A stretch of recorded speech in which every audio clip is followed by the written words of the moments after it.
epilepsia es una enfermedad bastante común, bastante frecuente, donde su síntoma o signo principal van a ser las crisis convulsivas. En sí es una enfermedad que deja mucho problema en el aspecto laboral, en el aspecto social, repercute mucho en el paciente y como tal la enfermedad va a depender del origen o de la causa, lo que va a originar en un momento dado en el paciente los problemas afectivos o psicológicos, en este caso, dependiendo de la zona en donde esté afectada su cerebro. Pero como síntoma principal son las crisis convulsivas, lo que ocasiona un gran problema psicosocial del paciente. Lo que sucede en el cerebro es que hay una sincronización generalmente adecuada. Cuando ocurre la enfermedad hay una sincronización ingobernable o inadecuada, donde descargan un grupo de neuronas que pueden alterar una parte del cerebro o generalizar esa descarga hacia el resto del cerebro y ocasionar desde una crisis o un síntoma simple como escuchar algún zumbido hasta un cuadro de una crisis convulsiva generalizada. La Liga Internacional lo divide en crisis parciales y crisis generalizadas.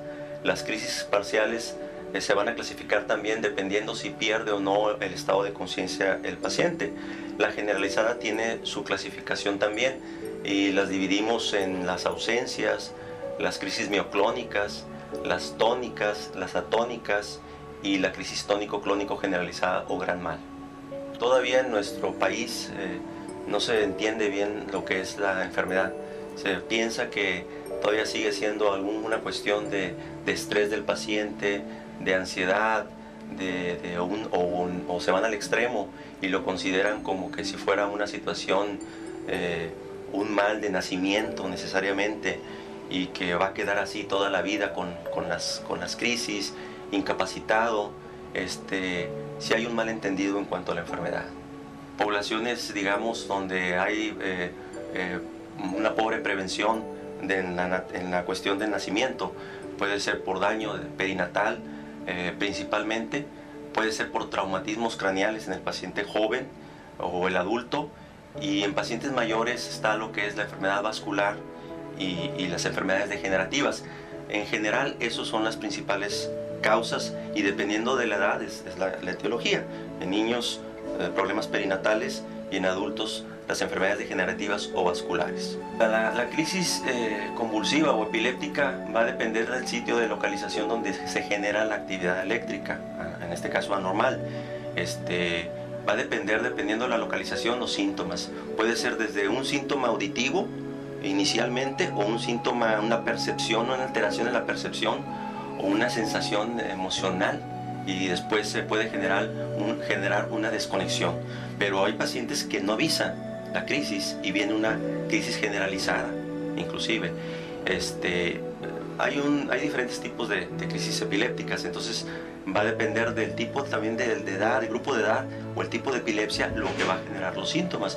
Pueden ser síntomas incluso sensoriales, donde se le duerme la mano al paciente o el brazo y no atenderse hasta que no viene una convulsión.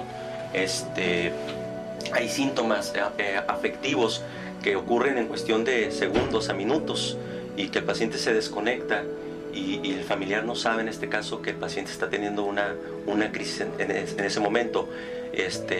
Sin embargo, pues si se atiende a tiempo con un especialista, el médico puede explicarle que esta situación es transitoria y tiene una solución a base de medicamentos.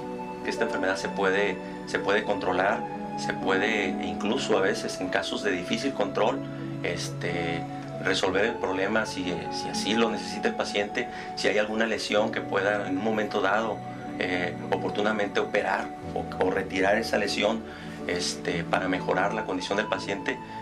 Pues es importante en este momento, en este día, poder hacer hincapié en esos aspectos, ¿no? De que la enfermedad no es una enfermedad que no se puede, que ya es difícil de tratar, o que el paciente va a quedar para toda su vida con el problema, o que no va a trabajar por la misma enfermedad, o no va a poder estudiar. No es así. O sea, el 80% de los casos son tratables con medicamentos que están al alcance de la población.